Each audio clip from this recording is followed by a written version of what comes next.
And guys, in this next news story, a primary school teacher has pleaded guilty mid-trial to murdering her boyfriend after luring him to their room for sex, for tying him up to the bed with cable ties, stabbing him in the neck and burying his body in the garden.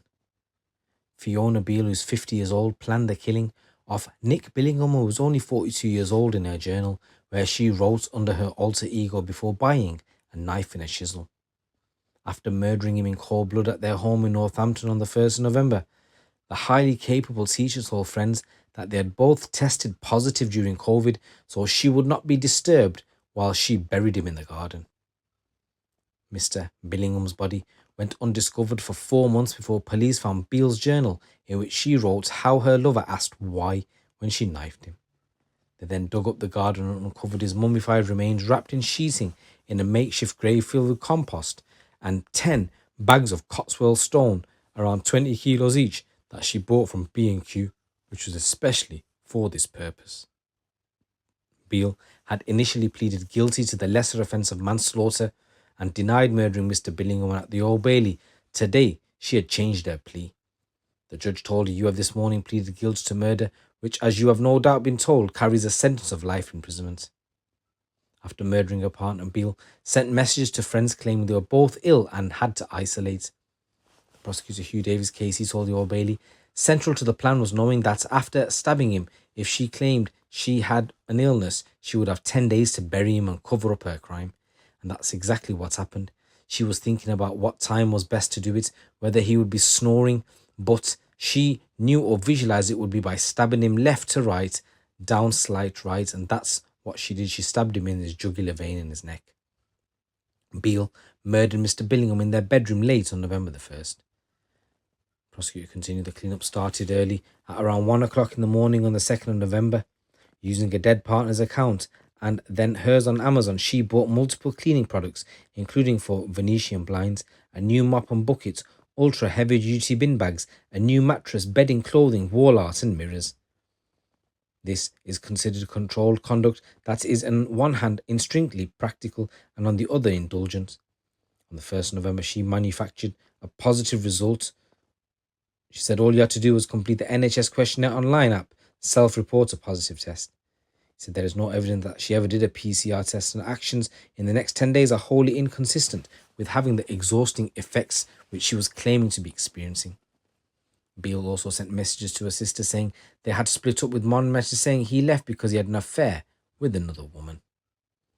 The prosecution said the narrative that Mr. Billingham had run off with another woman was completely false, but jurors heard that Mr. Billingham appeared to have cheated on Beal previously.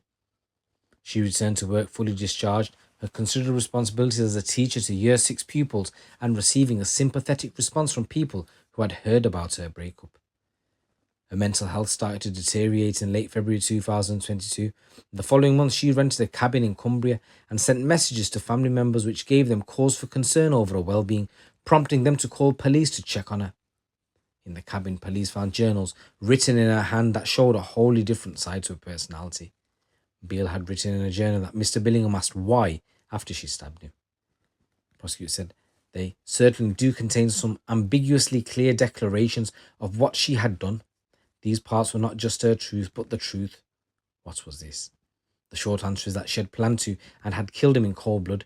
She had purchased a forged-handled utility knife in the days before. She had a chisel and cable ties.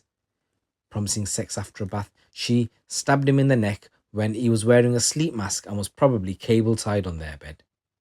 The court previously heard that this was the second time a trial had started in the case, with a different jury for a trial that took place in Northampton last year, discharged before the end of the evidence for legal reasons.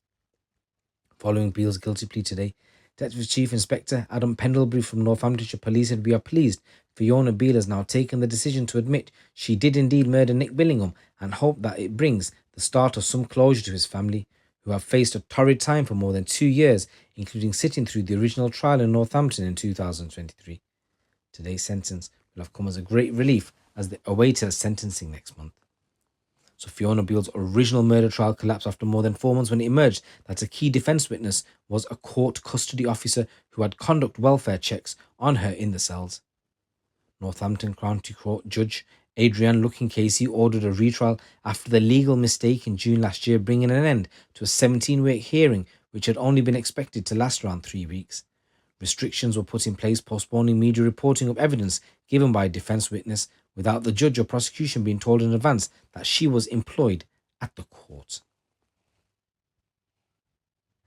And guys, in this next news story, a driver who killed whilst high on almost twice the legal limit for drugs has been jailed.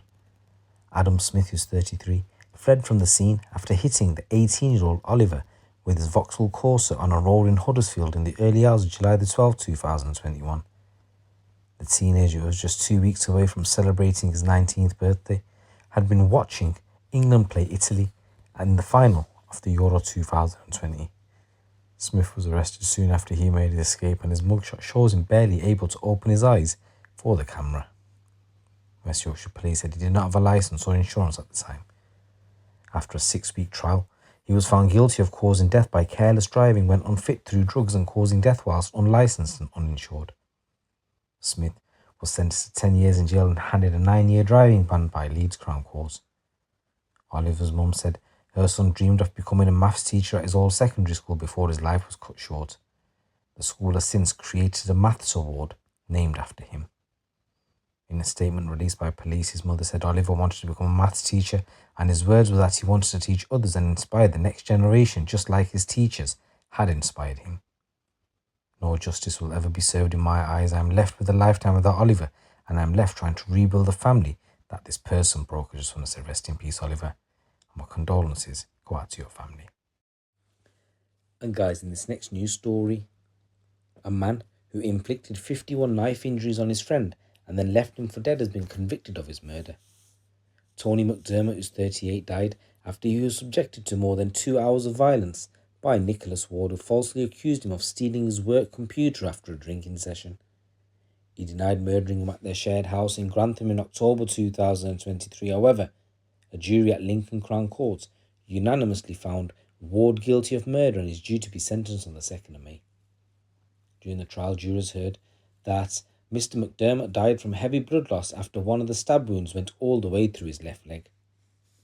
Prosecutor Simon Ash Casey told the court Ward, who worked for the National Grid, lost his temper after wrongly accusing Mr. McDermott of stealing a couple of devices.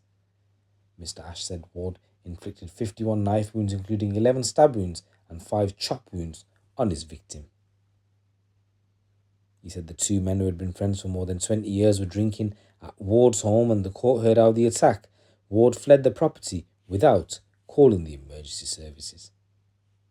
So I just want to say rest in peace to the victim, and my condolences go out to your family.